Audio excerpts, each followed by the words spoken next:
Did it go live? Looks like it stopped. There we go. We live? This is not a drill. We are live. Yeah, we are actually live. Hello, Ramley and other NFL family. We are back for First Down Rams, the best live show on Wednesdays that talks about the Los Angeles Rams. I am Peo Time with the Rams Radar, and I'm joined by the one and the only Rams House. Rams House, how's it going, buddy? I'm doing good. How are you? Dude, I am so excited to talk about this game. And we'll talk briefly about the win over the Niners, even though that's old news. We've taken care of the Niners. We're on to bigger, better things. But we got to talk about this Rams Seahawks matchup. We'll have over Rams actions. We'll have what's more likely, but it's just the Rams. But before we do all that, I have something I actually need to show you and everyone watching. Okay. Yeah, let's do it. So I saw this picture and just amazing photography. Oh, where did I put it? Excuse me 1 second. Oh, it's evading me here. Where'd it go? Oh, okay. Wait, you talk to the crowd here while I find it. Okay. Yeah, guys, I'm so excited for this Rams Seahawks game. This has been a game I've been anticipating since the offseason, just with all the changes that the Seahawks made. And now you've got it all building up to this point where you got 2 7-2 teams getting ready to square off at SoFi Stadium. You got the midnight blue dark uniforms on display. Like, I feel like I've been ready for this game since like the offseason. And so I just can't wait till Sunday to be able to see these two teams face off. But I have to ask you guys, do you think it's going to be more of a higher scoring game, like a shootout, or do you think it's going to be a little bit more of a defensive battle? Because in my mind, with how good the Seahawks defense is looking this year, I don't know if any of you guys have watched it, but the Seahawks defense is legit. We know what the Rams defense can do. I'm kind of feeling like it's going to be a lower scoring kind of game between these two teams, but I think it's going to be close. I think it's going to be stressful. I do think the Seahawks are legit, so I think that the hype around this game is definitely deserved. You ready, pal? I am ready. Okay, so again, this is just incredible camera work. And now anyone who's watching knows Matthew Stafford on this show, he's already the MVP of the league. He's definitely the MVP front runner. But look at this actual photo taken. This is credit of Clutch Points. Oh, yeah. You can see just the amazing camera work, literally capturing Stafford throwing a fireball as he is playing this year. Because let's just face it, Matthew Stafford is throwing nothing but the heat when he takes, when he takes like a 3-step or like a 5-step drop back. Mm-hmm. And when you see like, oh, Kyron picked up the blitz, like you just know he's going to throw it and it's going to be a beautiful play. He's playing at such a high level. So before we get into anything, let's assemble everyone in the chat. Can the Matthew Stafford MVP committee please assemble in the chat? And point of order. And can we just nerd out about Matthew Stafford being amazing for a little bit? He's insane. Definitely, I would say best year of his career that he's played football. Obviously, you've only played half of his season, but the half of the season he's played has just been absolutely incredible. Not only is he throwing touchdowns left and right, is he throwing no looks like we've seen him different arm angles, all the stuff they talk about, but he's also taking care of the football. Only 2 interceptions on the entire year to 25 touchdowns. Like, he's on an absolute heater, and it's so cool to see just because it's like, again, I think the numbers are starting to reflect the kind of quarterback that Stafford has been this whole time. Us Rams fans know how good Stafford is. Even if the stats didn't reflect it, like you knew if you watched him every Sunday. Now it feels like the stats are beginning to reflect truly how good he is. But on top of that, he's also having the best year of his career. And he's throwing to Puka Nacua, Davante Adams, our 13 personnel, 3 tight end looks that we're throwing out there. You really don't have much to complain about if you're a Rams fan. Not at all. Yeah, it's one of those things that, like, coming into this year, I feel like because of everything that was happening with, Stafford's back and the concerns about his health and things like that, there was this mindset of like, okay, Stafford's going to play, but like this is going to be a run heavy team. Yeah. And I was okay with that. Yeah. I would, if you go back to videos that have clearly not aged well, I say like, oh, this is like Kyren Williams. He's going to have a big year. Blake Corum's going to have a big year. Like this is going to be a run first team. Boy, was I wrong. Matthew Stafford stepping up in the pocket and just delivering fire darts all over the field. And I'm here for it. I did not see a Matthew Stafford MVP campaign coming at age 37, but here we are. And I think he has just one of the best teams around him he's ever had in his entire career. I do believe that Kyren Williams is possibly the best running back he's had, because when you look back like at the running backs that Stafford has had, like when Reggie Bush played for him, that was later in Reggie Bush's career, right? Like he hasn't had a ton of top level like running backs that were in the prime of their career. So as long as the career Stafford has, Kyren is definitely near the top of that list, which is cool to see. We got to give some shout outs here. I've been clicking along here, but it's great to see everyone. I'm sorry if we missed your comment, but we got Miamdi. I always mess up your name. Wait, I think I got it. Muad'Dib. Yes. I practiced it. Clicked. It did. I practiced it the other Muad'Dib, and I have to hear it, audio, all that jazz. But good to see you. We got Eugene Isaac. He's saying 35-17 Rams, and I truly believe our defensive front has Darnold seeing ghosts. I love it. Ooh. I love it. I was going to bring this up. This is absolutely a Braden Fisk and Kobe Turner game, because Seattle's weakness on their O-line is their interior, and apparently their starting center is out. His name's escaping me right now, but I'm looking at the injury report. Yeah, Jalen Sundell is apparently out with a knee injury, or he didn't practice. I don't know if he's been ruled out for the game yet. I think he's going to miss this game, just based on some like conversations I've had with Seahawks fans. But for what it's worth, a lot of them have said the same thing of like their backup center that's going to be playing in place of him is very similar in like the tier of play. Like they're different styles in terms of their strengths, but it's going to be about the same kind of contribution. So we'll see how that all plays out there for sure. But I definitely am feeling Kobe Turner could have a big game this game, because Anthony Bradford, their right guard, is somebody like their offensive line has been really good this year.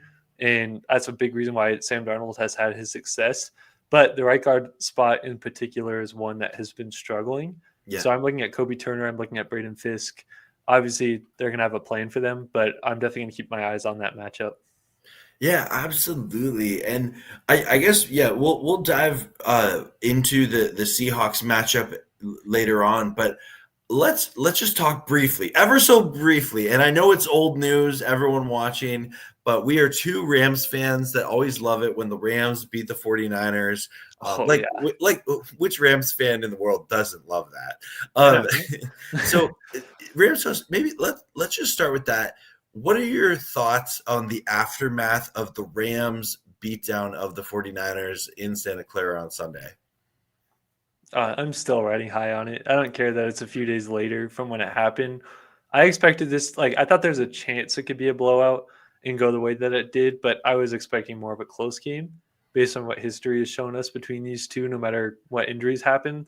But the Rams just continued their streak of putting up 30-plus points on a team. They put up 7 touchdowns on the 49ers, which granted are beat up. But to do that in their stadium, I think this was a big game to win, to get 2 games ahead of them in the division. And again, it doesn't matter what your record is. If the Rams were like 0-17 or 0-16 and managed to beat the Niners once, I'd be happy. It's one of those teams that you just want to beat no matter what. So I had a lot of fun watching it. Offense performed really well. I think a lot of people have reacted to how the defense played against them and how that may have been a bad performance. But I think that the Rams were just kind of sitting back, letting them do that, just knowing that they were able to go out there and score every time. I think they knew that the Niners wouldn't be able to keep up. Like it's not that they wanted the Niners to score, but I don't think there was a sense of urgency to get a stop every time. And we saw a Nate Landman punch out again. Like, how many times are we going to see that this year? Like, Yeah. it was just such a fun game all around. Yeah, and you know what? One of my favorite things about that game is there were so many points in that game you thought the momentum was going to kind of shift the 49ers way, and the Rams would have to like take it back or something like that. That didn't happen. This Rams offense, every time that the 49ers, got within a score or something like that, the Rams were like, fine, we're just going to score again.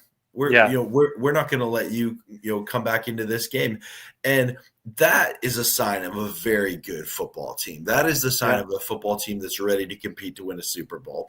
That is the sign of a quarterback who is well aware of, that, okay, the opposing team's offense, they've kind of figured out a bit of a scheme.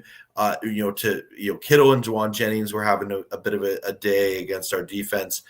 The defensive line wasn't really getting the pressure on Mac Jones because credit Mac Jones, he did a great job getting the ball out quick. But when Stafford and this offense took the field, it did not shock me every time. I guess they did have 2 punts, but didn't feel like it. Every time they went down, and when they got in the red zone, I remember being like, okay, like maybe this is where we see like the field goal from Mevis or something like that. Yeah. But no, they punched the ball in to the end zone, and they were able to get different playmakers involved. And it's been really cool seeing people nerd out about the 13 personnel that the Rams have been using. And it kind of gives me the vibes like when Sean McVay started and like the Rams ran a lot of 11 personnel, and every Rams fan in the world became an expert on 11 personnel. And I feel like that's happening again, but now like, oh yeah, 13 personnel, like this is what it is, right? Yeah, I totally agree with that. And this feels like one of those things that it's going to be like a shockwave around the NFL of the 13 personnel. And we're already seeing it from other teams, including the Seahawks. But it feels like it's a legitimate weapon that the Rams are utilizing and tapping into. And yeah, I was excited to see that. But I was also excited to see the kicking game. Did we go it was 7 for 7 on extra points, right? They scored 7 touchdowns. Yeah. The kicking game looked really good. And you obviously didn't kick like any field goals or like any long range ones. Yeah. But the Rams were struggling with extra points, and they hit every one of them in this game. And it didn't even look like where you're nervous. Where you're like, oh, this could be close. Like they almost blocked it. Like it looked efficient. It looked like it was supposed to be. So very happy to see that at least for 1 week, the kicking game was on the screws. Yeah, absolutely. Well, anyway, that's us nerding out about the 49ers, lost to the Rams on Sunday, which again, we'll just, it feels so good, even though it's a couple days later. This week we get to value it for a whole week. Yeah. But let's get into this Rams Seahawks game here. And I guess if I could be so bold, I have this weird thing where I really don't like Sam Darnold. Huh. And don't get me wrong. I give credit. Sam Darnold was really good with the Vikings last year. But dating back to the loss in 2020 when Sam Darnold Sam Darnold was on the Jets, and ultimately that did start my YouTube channel career talking about the Rams. I still have just this, like, that was one of the most frustrating losses in the Sean McVay era in Rams history, in my time as a Rams fan. And I just have this annoying visual of Sam Darnold in a Jets uniform, like at the 50-yard line, like he like catches the ball awkwardly and then like just gives a screen pass and then gets a first down. And it was just, anyway, super annoying. Ever since then, it's not that Sam Darnold's a bad guy. I actually think he's done really well developing as a player. But since that loss, I like it when Sam Darnold loses, especially to the Rams. And since then, he's played the Rams twice with the Vikings last year, and then once with the Niners as well. And Carson Wentz, if you remember, the Wentz versus Darnold Week 18 matchup. Classic. So, Carson Wentz and the Rams beat him then. I like that. And then last year, they beat him on the Thursday night game, the Byron Young helmet thing. Another classic. Yeah, another classic. And then you get the playoff game when he's on the Vikings. That was like, a lot of people had picked the Vikings to win that game, but the Rams won in dominant fashion. So, needless to say, in this game, I am excited for the Rams to take on Sam Darnold again, and I hope that they have his number again and that we can see another Sam Darnold's loss. But what are your thoughts on Sam Darnold coming into this game? And everyone, we will get to your comments in just a sec. I see a lot of you guys commenting. That makes it so cool. Thanks for hanging out with us. Yeah, totally. In terms of Sam Darnold, I wouldn't say I have like the same disliking towards him that you do, but I think it's fair with what he did on the Jets to us to still have those feelings. But I personally am happy for him just as a person, the success that he's had, like since everything went so bad. I obviously wish it wasn't on the Seahawks. I would rather it still be on the Vikings that he's doing well. Yeah. But I'm actually kind of excited for this Seahawks game for many reasons, but one of them being, when was the last time we saw the Seahawks as like a legitimate threat to the Rams in like a big game? Kind of like, I feel like over the years, it's been more so Rams Niners. That's like, this is the two top division teams facing off. And the Rams have just done really good against the Seahawks over the years. And so I'm kind of excited that Sam Darnold and the Seahawks are doing well in the sense of, we haven't had a build up to a Seahawk game in a while. And Sam Darnold has been a big part of their success. He's played really well. And even teams that have tried to blitz him and get in his face, like thinking that that's going to cause him to make all these turnovers, he hasn't been doing it there. So honestly, like I'm not scared of Sam Darnold. I'm not like worried he's just going to completely dice you apart, but I'm aware of what he can do. And I'm aware of how he's gotten them to this point, being 7-2, with a legit shot to win the division. And that just makes me excited because this game has big implications. And again, we haven't seen that for a Seahawks game in a while where it's like, ooh, this is a big one kind of thing. Yeah, and because even I think we almost had it last year, but because the Seahawks and Rams won the same amount of games last year, right? Mm-hmm. But due to a strength of schedule tiebreaker, which is crazy, it came down to that. And because we kind of knew that going into Week 18, the Rams won the division, and it wasn't really a game because it was a Jimmy Garoppolo game, and that and we almost won still. Yeah, we almost won still. And so, you're right. It's a great point. We haven't had that with the Seahawks of like this massive game that just has huge playoff implications. And you and I were joking before the stream started. I feel like every national media show or like the PFF podcast, when they talk about this game, I've heard it said so much time, like, this is like a playoff game. And it's funny to think that because it is a game with massive playoff implications, but the loser of this game is by no means out of the division race or out of the playoff race. Right. It definitely, the winner of this game has a huge advantage in the division race for sure. But so it is a big game, and I don't think we can make a big enough deal out of it. But at the end of the day, it's not a playoff game. Yeah, I definitely agree with that. I think it's just, this is easily the biggest, I don't even know how to put it, biggest build up to a game that the Rams have had this year. Even over the Eagles, and that may be just a personal thing for me of just knowing where these two teams are and how good they're looking. Because the Seahawks are one of the top teams in the NFL. You could make a legitimate argument. So definitely excited to see the way that this game plays out. And I just have a feeling it's going to be one of those stressful games, like Rams win by a point, maybe a field goal. I don't see this being anything close to what we saw against the Niners. Yeah. I've seen a lot of blowout predictions in the Rams community that we're going to blow them out and win. I'm personally not in that camp. I'd love to see it, but I think this is going to be one of those really tight games, really close, one or two mistakes could decide the game. Well, and both these teams are playing good football, right? Both these teams have defenses that can make plays. Both these teams have offensives that can make plays. And something can happen in the special teams unit. I absolutely agree. I think this is going to be a game where we just see two teams playing football at a really high level, and I think it's going to be a treat to football fans everywhere. Yeah.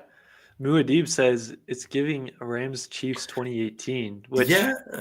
I'm not in that spectrum of it being that high scoring, but I have thought about that a couple times this week where I'm like, this feels like it's going to be one of those classic kind of games, like Yeah. those iconic, and it's a division battle, which makes it even more fun. So I don't know. We're obviously going strictly off of vibes of just like what we're feeling. There's not really proof behind it because these two teams haven't played.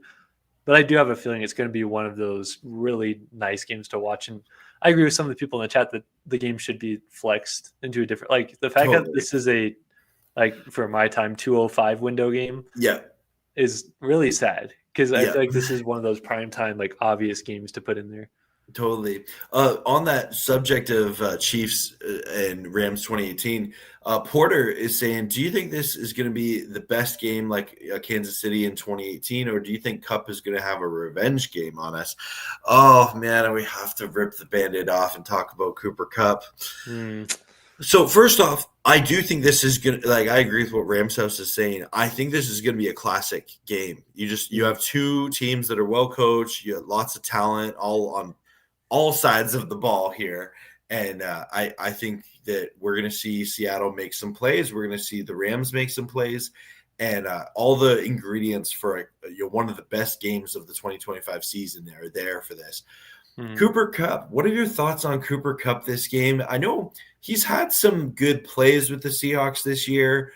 By no means, has he been like Cooper Kupp 2021? Yeah. What are your thoughts on a Cooper Kupp revenge game narrative in this game? Yeah, it's hard to know exactly how much stock to put into that because off the top of my head, the last time I checked, I think he's at like 367 yards, 26 receptions, and a touchdown on the whole year, which obviously isn't elite production in 9 games that he's played. But from what I've heard from a lot of Seahawks fans, they haven't really needed to use him that much because in like the game against the Cardinals that they just played this weekend, they only passed the ball 12 times. Like you're barely throwing the football at all. And in other games, like Jackson Smith-Njigba, JSN has been absolutely incredible this year. So he hasn't really been a guy that they've needed to rely on super crazy. So while I don't think he's the same guy as he was in 2021, I also don't think that they're actively trying to get him targets and get him the ball all the time, just because the way their offense is set up. But I could see them intentionally drawing up certain plays and maybe certain packages for Cooper Kupp this week, just knowing like what's on the line in this game and knowing the implications of it and the fact that he used to play for us. So maybe you could see a Cooper Kupp touchdown in this game, which he's only had one on the year with them. Maybe you could see like a screen drawn up, I just don't think he's going to go off like for over 100 yards and he could, but I don't get that kind of feeling. Yeah, I agree with you. I think if Cooper Kupp has any kind of revenge game narrative, it's going to be because he makes like a clutch catch late in the game sort of thing. Like third down kind of. Yeah, like a big third or fourth down conversion or something like that. Yeah, no, I agree. And at the same time, I'm not looking forward, like as a huge Cooper Kupp fan.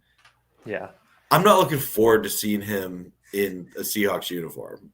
Yeah, because we haven't seen really a full game of, we haven't actively watched him in a full game yet. No, so it's gonna be weird. And they're gonna again. The Rams are a classy organization, so they're probably. I'm assuming they're gonna do some sort of like welcome montage of Cooper Kupp, like they did for Jared Goff back in the day. Yes, like that, like a tribute to Kupp, and I'm all for that. That's awesome. Yeah, but like at the same time, I'm just like, oh man, I don't know. It's weird. Yeah, it's definitely going to be. I think it'll be one of those things that when the game starts, kind of similar to the players, where you just see him as like another player that you're hoping to stop, and we'll see what happens. But it'll definitely. I think he's one of those emotional guys that like this game will mean a lot to him, and you'll probably get those pictures like pregame from the Rams social media of him and Puka talking and him and McVay. The thing I like about it is while he wanted to stay with the Rams and it wasn't his choice to leave, he hasn't like trashed the organization since leaving, even though they almost blindsided him in a way. Like I don't know if they were really fully giving him hints throughout the year that this was probably his last year. But you see a difference between that and like a guy like Ernest Jones on the other side of the ball on the Seahawks. And I mean, there's been a couple comments he's made in the past about the Rams organization, and you can just kind of feel a little bit different energy between the two. So I have no complaints against Cooper Kupp, and he's done nothing but like respect the organization, and he gave everything into the organization. I'm just hoping, and I don't think he will, I'm just hoping that he's not going to like pop off against the Rams. And like you said, it could be those clutch moments more so that you see him show up like a big third down, because that's what he did for us too. Yeah, absolutely. Strikers here say, it's been a great week. I live by Seattle. I'm walking around here all decked out in Rams gear. Oh yeah. That's the only way to do it. That's really cool. We're going to talk about kickers. Apparently you like them thick. I guess. Would you allow me to be so bold to play my drop for the thicker kicker? I did not know we had a drop. Let's see it. Well, when he makes a kick, I play this drop during the watch party.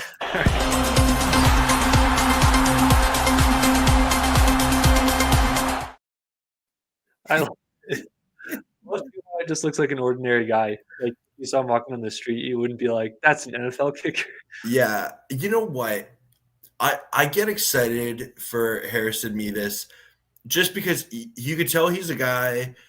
He's been waiting for his opportunity. He's been honing his craft. He played well in the USFL, and here he is. And I know a lot of people said like, "Oh, I would have liked to see him make like a 50-yard kick in a game or something like that," but he was asked to make extra points. And if that's our strategy to kick, like to fix our kicking situation of like, oh, let's just only score touchdowns, that works for me. I'm down. yeah, I'm A-okay with that. Yeah, definitely. I mean, he did as much as he could with the opportunities he had. And like I said, like all the field goals he made during the 49ers game, there was not one kick where I was like, oh, that was close. Like he almost missed that, or oh, that was almost blocked.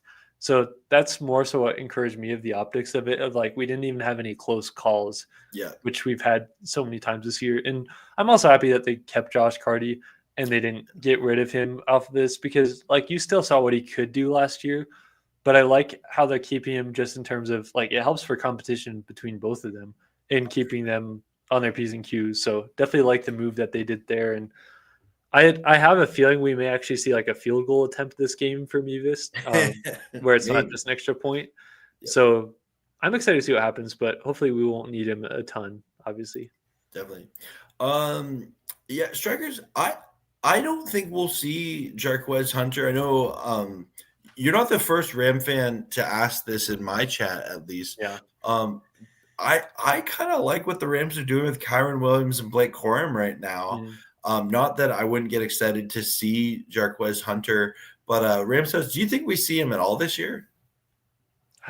Unless there's an injury, I don't think so. Yeah. But even when there was an injury that happened in that room, I don't even remember Blake Corum or Kyron getting hurt, but I remember a point in the season when JB Long asked about the fact that if one of these guys goes down, would you bring up Ronnie Rivers or would you just have Jarquez go in there? And they brought up Ronnie Rivers. And I feel like that kind of speaks to where Jarquez is at right now, where it's like he can be a good player in the future. I just think right now we're not going to really see him too much because Blake Corum and Kyron are good as they are. And we didn't even see Blake Corum a ton last year, and they used a third-round pick on him. So I don't think we'll see him unless it comes to like complete necessity. Yeah, absolutely. We got Sheriff Joe Bags of Rams Showcase. Shout out Sheriff Joe. Sheriff. And he's editing the next legendary episode of Rams Showcase that will come out, I'm assuming, tomorrow. So excited for that. Shout out Sheriff Joe. Appreciate all the work you do for great Rams content. Everyone make sure you're subscribed to Rams Showcase. And just one of the you know what? Rams Showcase makes me a better Rams fan, and so I love listening to it every Thursday that it comes on out. And Sheriff Joe just does such a great job. And a really nice guy too. Love absolutely, yeah. Who needs field goals when you got Stafford? Of course, yeah, exactly. I mean, with how well he's playing, he could probably kick the field goal for Yeah, us. right? Maybe that's the solution. Yeah. Yeah. I want to pull up Oh, this comment here, yeah. if you're good. How do you think we'll stop JSN or Cup? Mm, Sam been on a roll. Plus our secondary let Mac Jones pass for 300 plus yards. What are yeah. your thoughts on this? I think Chris Shula has to call a great game. Mhm. With the Rams don't blitz much, this might be a game where you dial something up. And when I especially like JSN, he is like we've seen him take over games this year. Right? Incredible. Like he was great last year. He's on another level this year. And again, we're Puka Nakua stance, proud of it. Totally. But Puka Nakua and JSN, they're very different wide receivers in what they do. And like if you look at JSN, he's become just such a developed, polished route runner. It's been cool to see the chemistry between him and Sam Darnold. It really seems like that as soon as Sam Darnold got into that building, he was just like, "Hey, you're my new best friend." Like, and they just got on the same page. So I think it's important for the Rams pass rush, especially at the interior position, to get pressure, collapse that pocket fast. And I don't know if this is exactly how to beat Seattle, but I think if you can take away their like intermediate and long routes of their route tree, that actually goes against Sam Darnold with the way he's been playing, right? And I'm sure they'll try and get the ball out quick, and then that will be up to the Rams linebackers and secondary players to make sure that they make good tackles, and they might have to do some open field tackles. But that's the yards like Mac Jones passing for 300 yards. That doesn't really bother me, especially because some of those were in garbage time.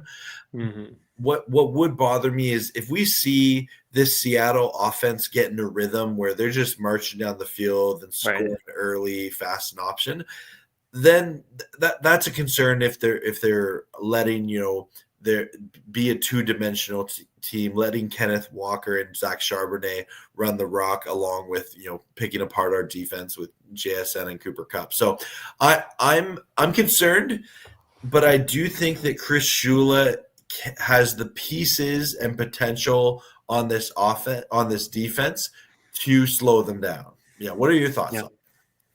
Yeah, it's a very interesting point because I'm always the guy that loves blitzing and loves the hybrid looks and bringing all these different kinds of pressures at quarterbacks, especially that like in the past have struggled versus it. But this week, I'm very much in a different side of the spectrum, which I never really find myself in, which is I kind of want to see the Rams play a little bit more backed off and play a little bit bend but don't break style defense and hope that Sam Darnold will make a mistake if you make them go on like 12, 13 play drives versus getting in their face, pressing, bringing a bunch of blitzes. Because I heard from Brandon Kane from the Hawks Nest, really good Seahawks YouTuber. Yeah. He's talked about the fact that Sam Darnold has been blitzed at an incredible rate this year, and he's done extremely well versus it. And that I think he's averaging almost like 10 or 11 yards per pass, Sam Darnold is, which is crazy. He's not just like dumping it off every play. And a lot of that is because defenses are coming up to the line, trying to bring everybody or stack the box to stop the run. And then JSN gets over the top. And now they added Rashid Shaheed, who's a speedster there, to where I'm like, I don't actually want to play super aggressive. I don't want to bring everybody down and let him beat you over the top because he's done that all year. Yeah. I would rather make him go on 13, 14 play drives and bet on him making a mistake at some point. Because I do think that this game is going to come down to more of what team makes that one crucial mistake. What team has less turnovers is probably going to win the game. And that's kind of my thing. I think you should make some blitzes here or there. But I actually don't want to see them do that a ton this game, which, again, is rare territory for me to come from. No, that's an interesting perspective for sure. Only time will tell to see what this Rams defense does to it. I'll bring up just this quick. I guess I have not watched this, but in Kupp's press conference today, he said he loves us, but once the game starts, he'll be focused on winning like any opponent. That's just class act Cooper Kupp. I tell you. You could see a mile away that came from Cooper Kupp. That kind of quote, very Cooper Kuppy. Sheriff Joe is saying, I like that our kicker issues are coming out when we're beating people by 20 points a game. Yeah, good time to get it out of the way for sure. Tony brings up a really good point here. Hello, Tony. Good to see you as always. Saying, I'm looking forward to the new uniforms. The Rams are going to look tight and play that way. What are your thoughts as, pardon me, we go midnight mode? I like it. I like it. Special I'm effects, excited. right? Yeah, I like what you're doing there. That's a high operation over there. Yeah. Yeah, I don't know why. Like my whole life, I've always liked uniforms and like the aesthetics of football. Yeah. So I'm really excited to see a new uniform take the field for the first time for the Rams since that 2021 season with the modern throwbacks. And these are cool. I feel like it's weird how they're like midnight mode happening in the daytime to me. Like that's the only strange part. Like when you look at these uniforms, you'd think it'd be a nighttime game, like prime time, which would look sick. So that's the only weird part about it. But like honestly, I just can't wait to see them on the field because we've seen those media day graphics, but I'm excited to see them actually on the field for sure. Yeah, I'm excited to see how they look in SoFi, and I will stand by. They are not black; they are midnight blue. And There's a difference. There is a difference. And I made a video using my Canva account, and you can see there is a difference, and you have to look for it. So anybody out there who's like, they're just black uniforms, no, they are midnight blue. Yeah, I've seen people be like, those are just the Steelers uniforms. I'm like, are the Steelers uniforms blue? Yeah. I didn't hear about that. But yeah, I'm excited to see that. Definitely will be cool. I think Davante Adams will look really cool in it with the black visor. Jared Verse will look really good. Like, can't go wrong with these uniforms. I feel like there's this big game coming for Jared Verse. Maybe it's this game, maybe it's what, but I feel like this year, at some point, we're going to see a Jared Verse game where, like, we look back and, like, oh, yeah, we won that game because Jared Verse was just on fire, right? Yeah. And we're kind of waiting for that game for sure. And, like, Rams fans know he's made a big impact even when he's not putting up big sacks. It's not to the level of Aaron Donald of, like, even if he's not filling out the sack sheet, like, he's just disrupting every play. I wouldn't say we're quite to that level, but you can see like a noticeable difference when Jared Verse is on the field versus when he's off the field. And he had a blocked field goal last week, which was really cool to see. So that was awesome. Yeah, we aren't talking about that enough. It was end up there. Yeah, it was fun to see the Rams be on the better end of a blocked kick this year for the first time. We've been so used to seeing a different team do it to us, where I was like, finally, we got to see the Rams get one. Absolutely. I mean, I'm sorry if I missed your comments, everyone. So many great comments for people coming in here. A lot of people talking about Cooper Kupps. And yeah, it's definitely, it's exciting to have a game like this. Like, how blessed are we as fans to have a team that's 7-2 going into week 11, going up against a 7-2 division rival? Yeah, seriously, this game is, I just want it to get here already. It's like so much anticipation. I want to bring up this comment from Muad'Dib. He says, Agent 0 on the left, Josiah Stewart on the right, V8 in the middle. I want to see that, which honestly, that's not a bad idea. We've seen Jared Verse do that against even good centers this year where he gets that running start and blows them up with the bull rush. I'd be more open to that than them blitzing all the time to see that thrown in there. Yeah. Because Josiah Stewart is a very good edge rusher. Like, I don't think he gets a lot of credit, but you have him, Agent 0 on the other side, V8 in the middle. I'm honestly like, sign me up for that. I think that'd be cool, even if you get it like maybe 5 or 6 plays out of the game. Yeah, no, I'd agree with that for sure. Well, everyone, I think we have reached the point of our show where I think it's time to over Rams act. Are you ready for over Rams action? So ready. Yeah. This can help us get us closer to Rams Seahawks. Yes. So let's do some over Rams action Wednesday. Let's go. If you guys are new, as always, just want to respect the new people that are in here. Over Rams Action Wednesday is similar in a spinoff to what Rich Eisen and Chris Brockman do on Overreaction Monday. It's basically hot takes pitched to Peo time and you guys in the chat. And you guys are going to react if it's a fair take or if it's a hot take. But we call hot takes around here over Rams Action. So Obviously, all the topics are going to be centered around the LA Rams because that's the only way to go.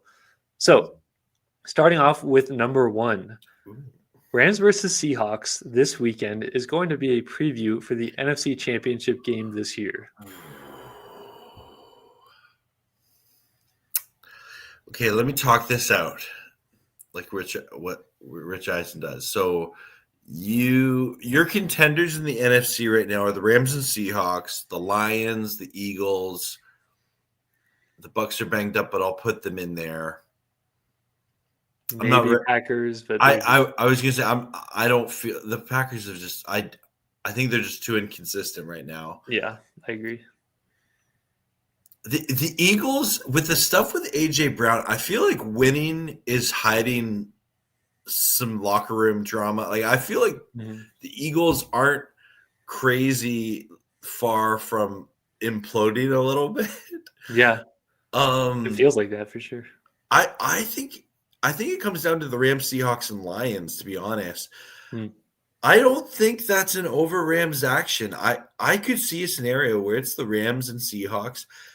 Can Sam Darnold get over his playoff jitters? We'll see. We'll see. That would really be the only thing. So, but yeah, that's a good one to start coming in hot. Rams house, I tell you. Yeah. But I'm going to say not an over Rams action, much like Muabdib here. Yeah, I agree. I look at the Rams and Seahawks as clearly the two best teams in the NFC right now. And it's like a lot of people want to throw the Lions in there. I'm not quite there still on them.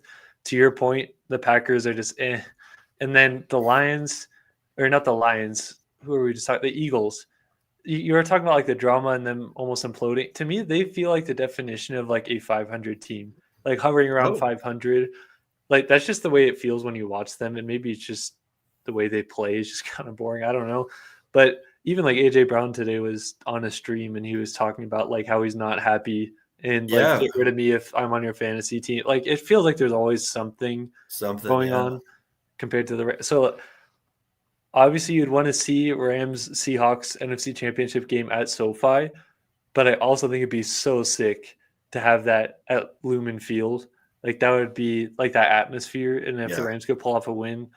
Either way, I think these two teams are good enough. My only question with the Seahawks is like, are they still a little bit too young to get all the way to the championship game? Yeah. Because they've been a solid team for a while, but this year they're really starting to put it together. But they do have a lot of young talent still around there. So that would definitely be a question needing to be answered there. Yeah. Starting off hot. What do you got next? All right. Number 2. This could potentially be a hot take. We'll see. Rams defense will have more sacks than Sam Darnold has touchdowns this game. You know what? With the susceptible interior line of the Seahawks, I'm going to say that's not an over Rams action. I think the Rams defense is ticked off that they did not get to Mac Jones last week. And I could see a bounce back performance this week where they especially if the Rams are playing with the lead in the second half and the Rams they earn the right to rush the passer. I could see the Rams getting 6-7 sacks in this game. Yeah. Yeah, I'm kind of on the fence with this one because I have mentioned I think this is going to be a lower scoring game. I predict 21-20 Rams win. So when I put it that way, even if the Seahawks threw for every touchdown there, let's just say that would only be like 2 touchdowns if you put up 20 points as the Seahawks because you have 2 touchdowns, 2 field goals. So to get 3 sacks, I don't think is unreasonable. But I'm also like curious to see the kind of game plan that the Seahawks are going to have offensively versus this Rams defense, and that's something we haven't seen this year. So we'll see what ends up happening, but I think you could go either way on this one. Yep. No, absolutely. Yeah, good one. Thank you. Number 3, the Rams versus Seahawks game is more likely to have 40 combined points than it is to have 60 combined points. So basically, I'm saying it's more likely for it to be lower scoring than it is going to be higher scoring.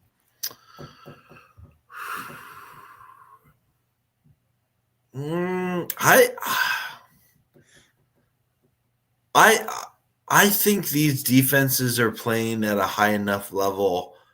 I actually think 40 is more realistic than 60. Yeah, I'm going to say that's an over Rams action. I see that some people are disagreeing here, but I don't know. Yeah, I think that I. I really don't know how this game is going to turn out, but I'm thinking it's going to be lower scoring. Me too. I'm definitely feeling that. Lower scoring all the way. Some people are going to say it's boring, but it's two division teams that know each other, two really good defenses. So again, I think Rams are going to win 21-20. I So I love think it's that, going to be a Judo. lower. That would be nice. Sheriff Joe Bag says, I'm so torn. Yeah. I just get that vibe. Like, I don't get the vibe that this game is going to be high scoring, like Rams and Chiefs, like people were saying earlier. I get the vibe it's going to be more of a defensive battle. But that's just me. All right. Number 4. Rams will have more yards. Let's see. Actually, I'm going to restart this one. Number 4.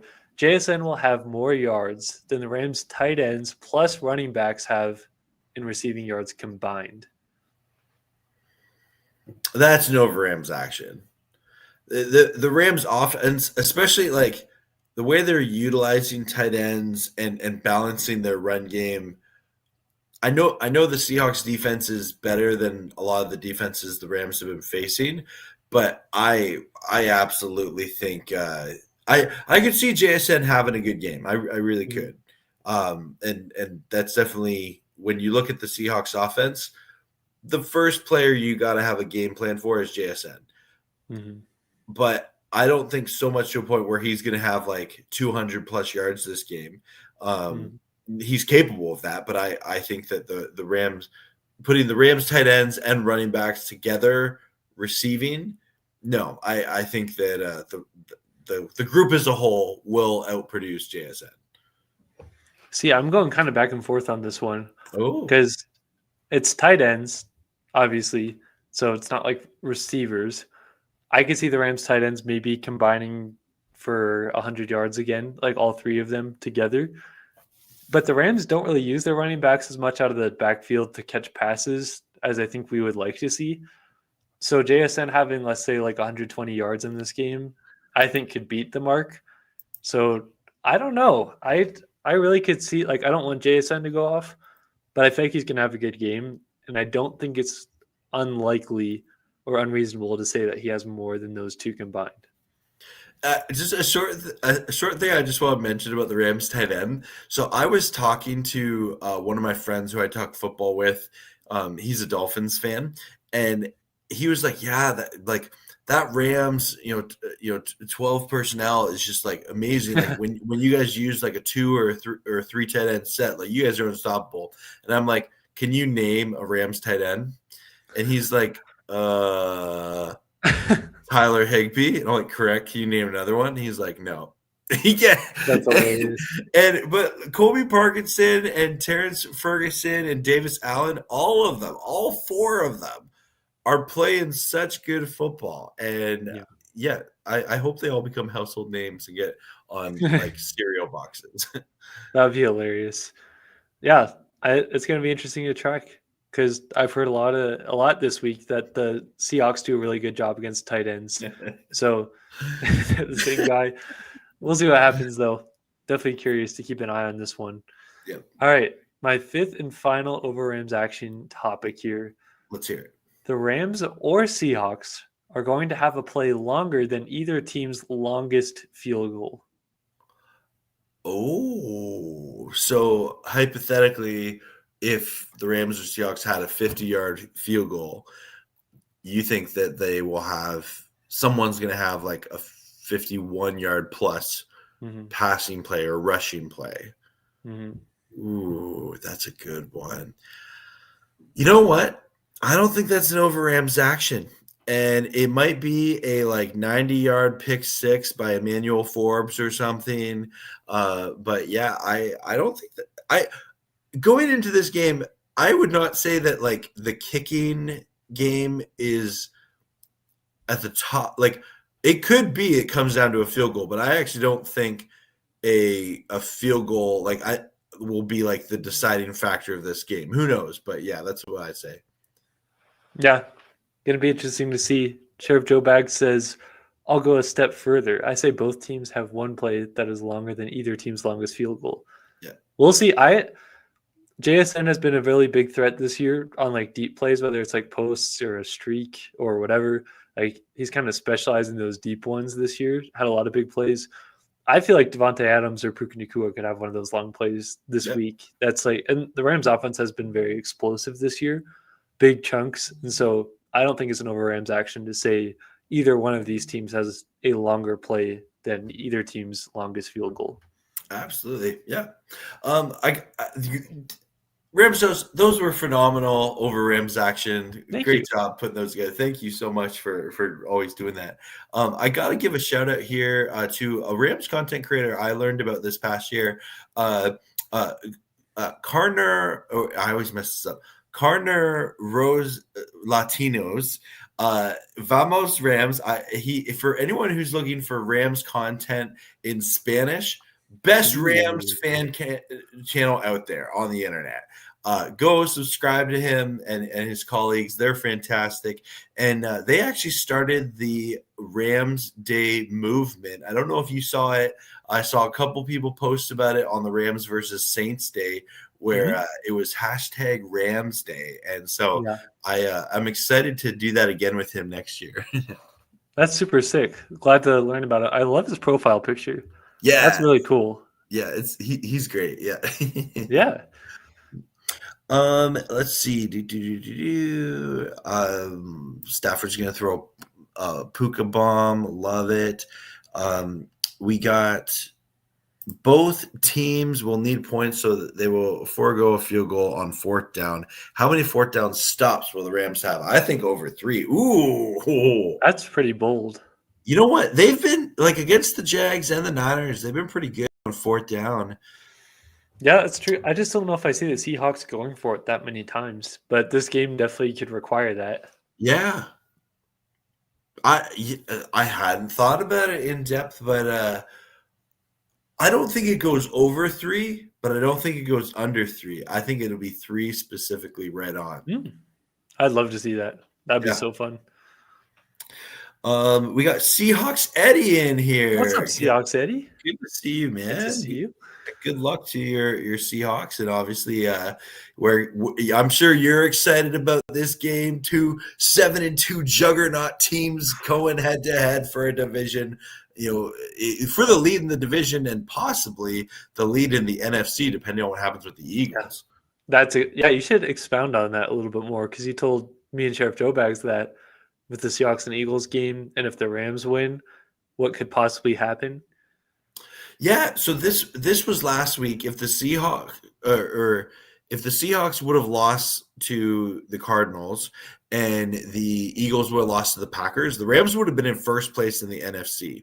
Obviously, the Cardinals, they took they had some difficulties, and I think it was actually more the Seahawks are just a way better team than the Cardinals right now. Yeah, but then the Eagles and Packers had one of the worst Monday night games I've ever seen. I had to turn it off in the third quarter. I couldn't. That's pretty ugly. So this week, I don't know who are the Eagles playing this week. I'm actually not sure. Eagles. It's probably going to be a boring game no matter what. Yeah, no kidding. Yeah, that's just sort of Eagles football right now. The Lions. Oh, that's right. Yeah, Sunday night. Oh, right. So. Oh, man, this is an interesting Sunday, because if the Rams or the Seahawks beat each other, and if the Lions beat the Eagles, the winner of this Rams-Seahawks game is in first place in the NFC. That's what I'm looking forward to that. It's going to be a fun Sunday. That's why, there's so many big games this Sunday to keep an eye on. But to think of the Rams going up to the number 1 seed, obviously so many weeks left. That's just another element thrown into this game that makes it even more enticing to watch. Yeah. I see Seahawks that is very excited for this game, and yes, thanks to the Mighty Eagles. So, man, it's gonna be like watch this game, then like grab something to eat, get ready for the Lions Eagles game. Oh, I'm excited. This should be a fun Sunday. Big, as Robert says, big week. Absolutely. Yeah. So we'll be cheering on Jared Goff. The cook. Oh man. Well, that being said, are you ready to play some What's More Likely, but it's just the Rams? Oh yeah, let's do it. Okay, so I got a couple here. For those of you who are new, I'll give a this or that situation, and we want to hear, between the two scenarios, which one you think is more likely to happen. They are all very Rams-centric, and I actually want to start this one off by one that came in our chat from Porter here, and he said, what's more likely? The Rams defense gets 9 sacks again, or less than that? I personally think it's more likely less than that. To be like, the Seahawks offensive line has done so good that this entire year, Sam Darnold has only taken 10 sacks total. Yep. So if we were to get almost 10 sacks in one game, I mean, I wouldn't put it past the Rams defense. I just don't expect that many personally. Yeah, that's fair. But yeah, Porter, thanks for putting that in. And if anyone else is watching, and if you want to put a what's more likely scenario in the chat, we'll do our best to put it up on screen, and happy to engage in comments with this. So here, I got 4 for you here. Okay. Right. Let's go. Number 1, what's more likely? Cooper Kupp is held under 100 yards, or the Rams have over 500 yards total offense? I think Cooper Kupp is going to be held under 100 yards. Has he had a game this year over 100 yards? He may have had one. I couldn't tell you. But I think it's gonna be what we were talking about earlier. I think Cooper Kupp's going to be more so annoying on those big, like, crucial kind of things, like third downs or in the red zone. I don't think he's going to go off for a ton of yards personally. Yeah, that's a good one. Fair. 500 yards of offense would be insane against this defense. I love it. Strikers says both, and then honestly, nobody says I think neither. Yeah, that's a good one. I personally think Kupp's going to be under 100 yards, just because that's kind of been the pace this year that he's been on. Okay, fair enough. All right, maybe this next one will stump you guys a little bit more. What's more likely? Sam Darnold throws an interception in the first half of this game, or Matthew Stafford throws a touchdown pass more than 50 yards? This is one of those hard ones because I want to say both. I really do want to say both. I know, but that's the point. Right? I'm going to say Matthew Stafford throws a touchdown more than 50 yards. I really get that feeling that we're going to see a deep touchdown. Maybe Davante Adams, maybe Puka Nacua, maybe Xavier Smith. You never know. I think that we're going to see one of those. Yeah. But I could see a Sam Darnold interception. If I had to pick one, though, I think it's going to be Matthew Stafford throws a touchdown for more than 50 yards. Yeah, I could see it. I could see it. Stafford is inedible. Yes. Striker, that's not the point of the game, right? You're supposed to. You can't always pick both. You got to pick one. It's supposed to be a hard decision. That one was hard because I really. Devin's also played the both game. Sheriff Joe's has to play Darnold pick. I think we get one on him in their first or second drive. Yeah, I like that. That would be a huge momentum thing. Okay, I got 2 more here for you. Okay. This next one's a fun one. Okay, and I think hopefully no one says both on this one here. Even though it'd be cool if both happen. What's more likely? A Rams tight end scores the first touchdown of the game, or Emmanuel Forbes Jr. gets a pick 6 this game? I'm just going to go with the Rams tight end scoring the first touchdown. That's just been the trend we've seen with the Rams, how much they've involved them. And you have 3 different guys that could do it on the same play. So I'm going to go with that one. I'd love to see a Forbes pick 6 3 weeks in a row with an interception. But I think it's going to be more likely a Rams tight end scores a touchdown first. If I changed it to any Rams defensive player getting a pick 6, does that change your answer? No, the Rams just keep using this 13 personnel, and they keep using all these. So I think I would keep it still at a tight end scoring. Okay, fair. Looks like everyone is saying tight end here. Okay, that's fair. I could see a pick 6 though. I just think like if I had to put my money on one thing, it's like what's more likely in that scenario. I think like even just seeing a block and release touchdown by Higbee like would not surprise me at all. Yeah. I just think this Rams defense is due for a pick six at some point. Not Troy Reader though. That's just for the Saints game. I'm still sad that didn't happen, but maybe my Troy Reader pick six dream just wasn't meant to be. Or maybe it's next year. Who knows? Okay, here's a fun one for you. Okay, everyone, some people might be sensitive for this next one here. Okay, that's okay. Right. What's more likely? Puka Nacua goes the entire game without going into the blue tent, or Kyren Williams rushes for over 100 yards. Again, both very likely, in my opinion. That's a good one. I'm going to say Kyren Williams rushes for over 100 yards. And it's not that I think Puka is going to get hurt. I just think that this is going to be a good Kyren game. Yeah, that's fair. I just think that there's always something with Puka of like he get like and I think it's his style of play that there's someone that's always like, oh, get Puka in the like blue net. Like we're gonna have to start calling it the Puka tent. But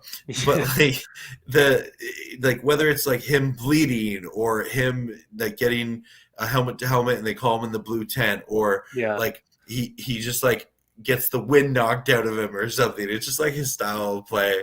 So that's why I put this one in. But yeah, I think Kyren could have a great game against the Seahawks.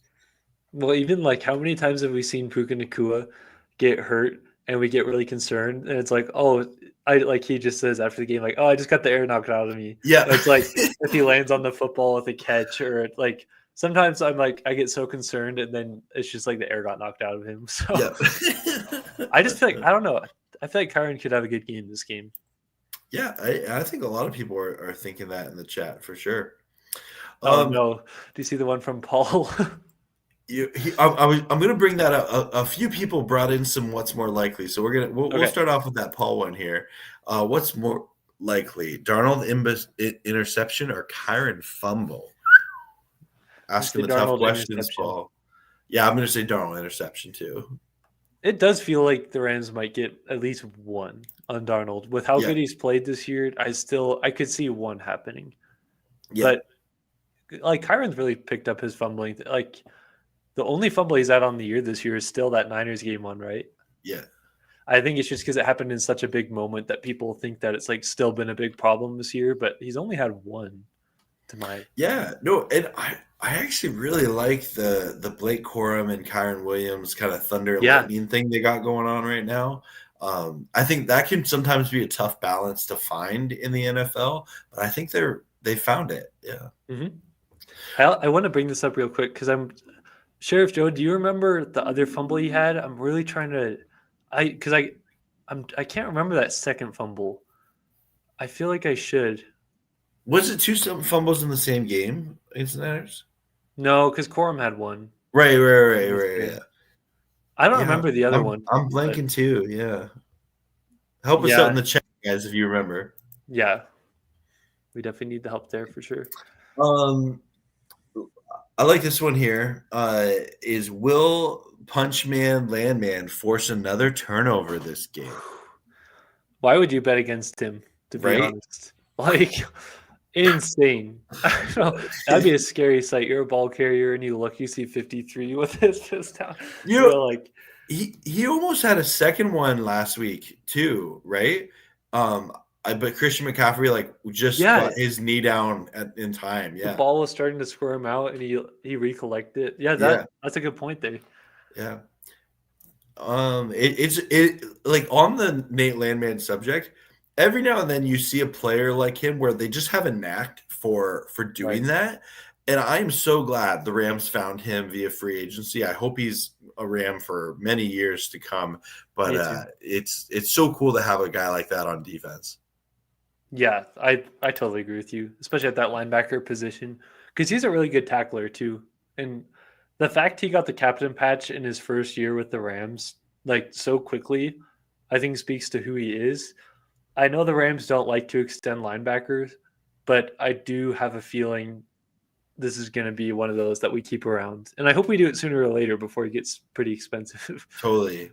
Ram Showcase said it was versus the Colts, right? So that one was weird because when you rewatch it and you see it in slow motion, the ball never got into Kyron's hands. Like he was touching it, but it never like actually got in correctly.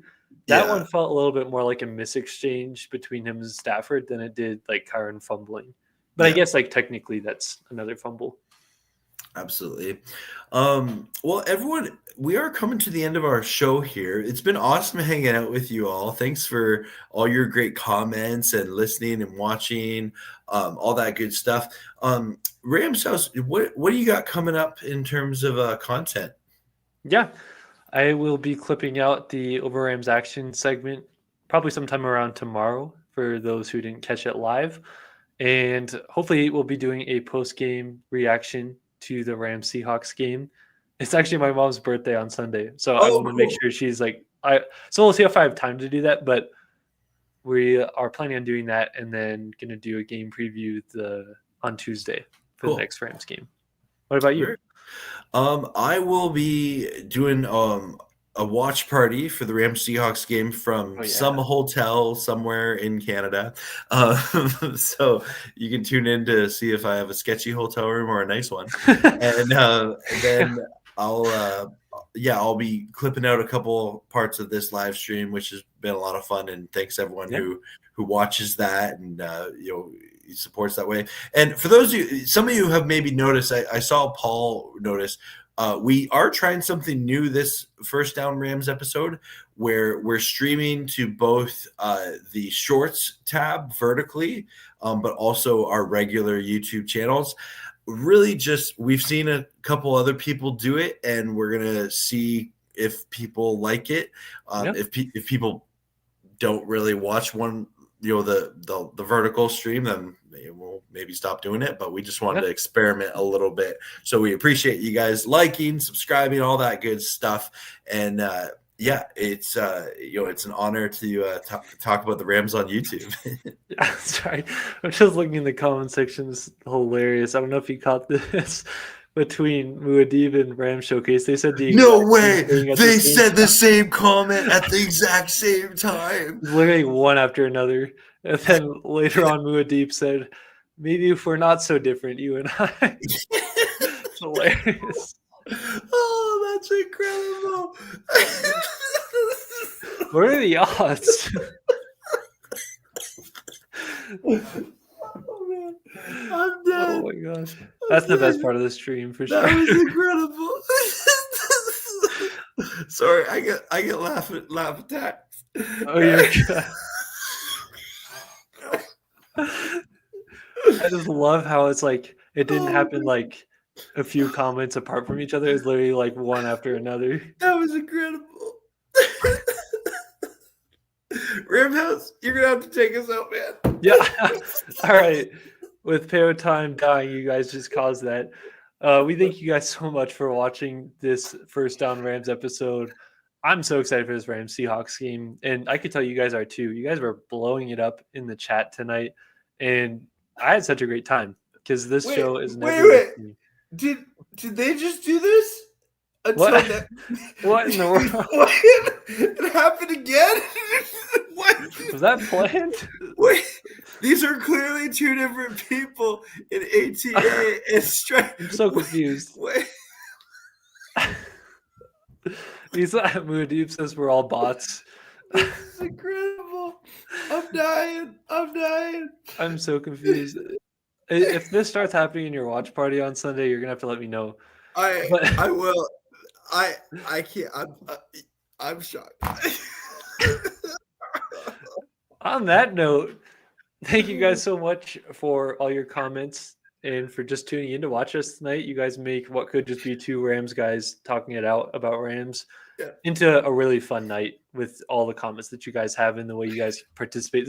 This show truly would not be the same without you guys in the chat. So I appreciate you guys. I know Peo does. But that's going to do it for First Down Rams. So I hope you guys have a great night. Thanks, everyone. Thank you very much.